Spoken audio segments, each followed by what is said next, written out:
بسم الله الرحمن الرحیم یا ایها الذین هغه کسانو آمنو چې ایمان مراوړی دی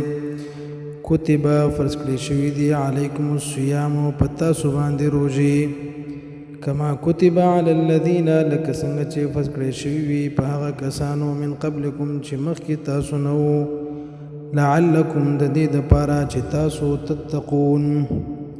متقیان شئ ایاما معدودات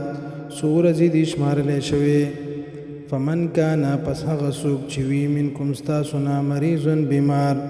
او علی سفرین یوی په سفر باندې فعدت نشمار دی په د باندې من ایام اخر د ورځو نورو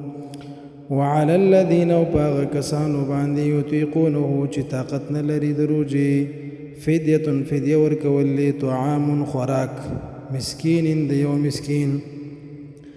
فمن تطوع پس هغه څوک چې په خوشحالۍ وکړي خیرا نیکي فهو خیر له نو دا غوره ده د هغه دپاره